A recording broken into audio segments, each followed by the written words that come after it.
Welcome back to Chicago Car Club. Today we're going to be taking a look at this 1970 Cadillac DeVille convertible. This is a survivor car. It did sit for quite some time, so it will need some tending to. It does run and drive. It's got some body rest on it. The frame is nice and solid, as you'll see on the underside photos. It's a super complete car. It's AC, power steering, brakes, windows, obviously the convertible top. All the power equipment works. Everything's here. The trim and chrome work are actually in very good condition. We're going to take you around, kind of show you everything, get you up close and personal, point out what we see. We do know it's got Sears brand tires on it, so I know it's been sitting for quite some time. It does have 99,000 original miles on it. And we'll just kind of get you through here and show you. We've got some of the original ownership information. You'll see the chrome and bright work is all nice. It sat in a garage that probably had some moisture weeping through, and that's where a lot of the scaling and lower rust on the panels look like it come from. But as you can see, the grille, the headlight pockets, a lot of these trim pieces, including the bumpers, are surprisingly in very good condition, and the panel fitment and stuff is original and straight. It believed to be original paint. We see nothing that points in any other direction other than this original paint. Not that that really matters. You're probably gonna be doing a paint job if you wanted to really step this thing up. But we just want to get you around and show you everything. We don't see any body filler on it. We just see some spots of rust and blistering in the paint.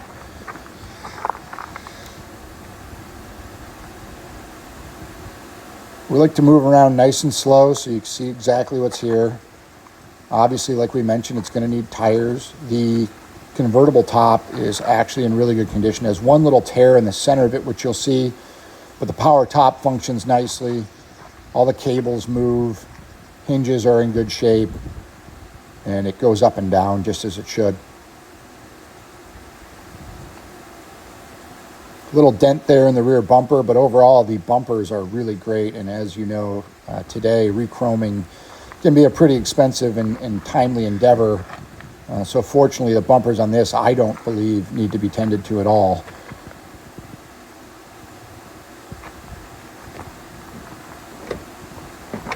Open up the door here, show you inside the panel. We've got power windows, power locks.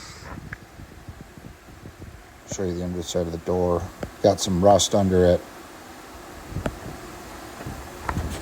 Overall, the interior is pretty good.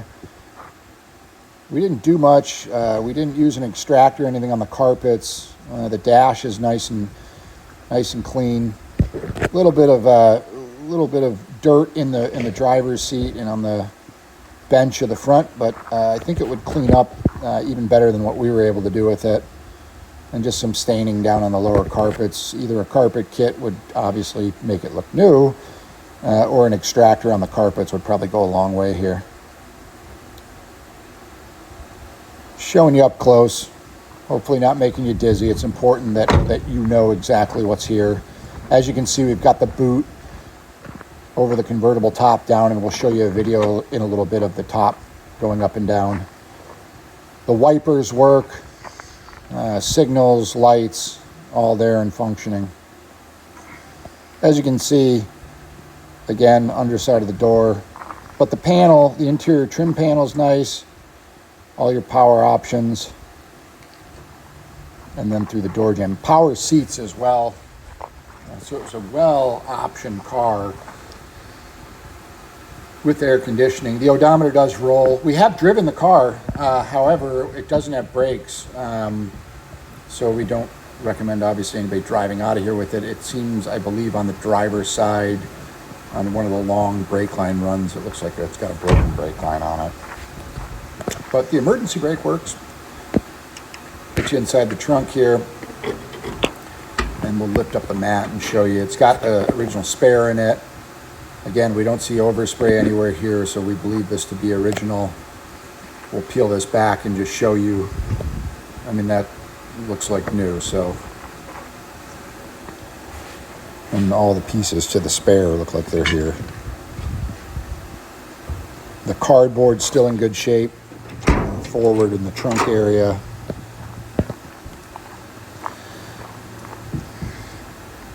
Go ahead and fire it up and take you under the hood, let you get a listen and a look around. We did have to put a water pump on it. The bearing was shot on that.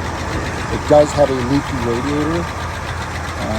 We haven't gone so far as to replace that or repair it, but just want to make that noted. Power steering, the carburetor, despite the car sitting for some time, the car is actually in great shape and it accelerates really nicely and shifts smooth and really runs out nice, as you'll see in the driving video.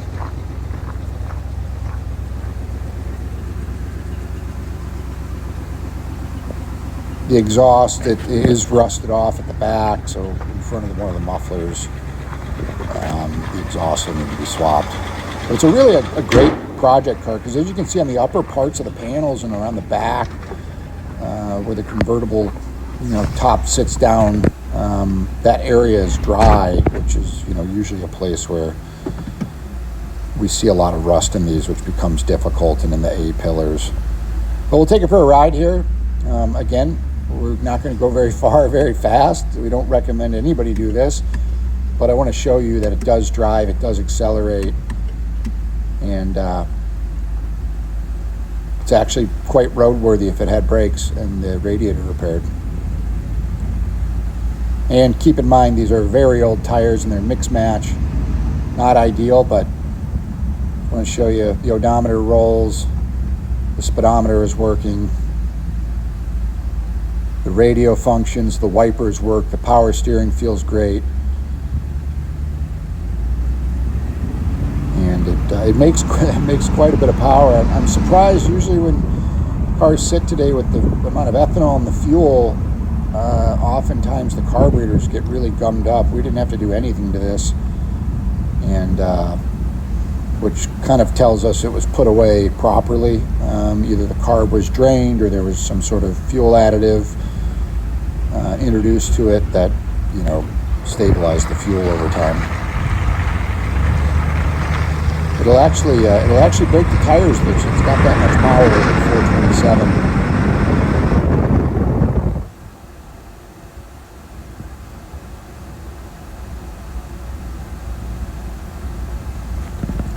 Now we're going to show you the top. I'm filming this by myself, but I'm going to reach in the car here and show you how the top retracts. And oftentimes if these sit in unfavorable conditions, the hinges get rusted and these don't move like they should. So this is nice. It actually pulls all the way down. It doesn't need any help, which is great. And then we went ahead and put the boot on it. We're going to get the car up in the air and show you the underside through some pictures here, but we want to show you everything up close so you can see what we can't really show you outside, just the lower edges of the panels. And you see there's still a lot of metal there, which is nice. There's not as much rot as there is rust and things to sort through. You can see the frame below is scaly, but it's very solid.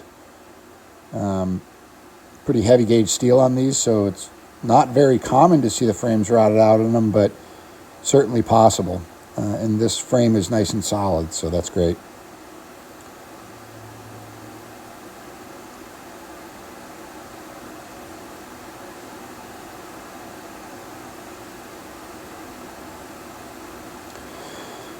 We don't like to put any black spray paint underneath cars to make them look good in pictures. We like to show you exactly what's here. We believe that most people looking at these understand what scaling looks like and solid versus rotted, and I just think it's important that we're as transparent as possible on our vehicles. Again, all the welds look original. We don't see any patchwork on the frame. These are your floorboards, look great. Those were undercoated from factory. Underside of the transpan. The car shifts well. In and out of gear is nice and smooth and quick. Here we see somebody change some fuel lines or added some hose to it at some point. We really didn't do much mechanically, but we encourage you to give us a call anytime and reach out. You can text us or call us at 312-420-36 888-888-9696. Visit us online at chicagocarclub.com. We appreciate it, and we look forward to hearing from you.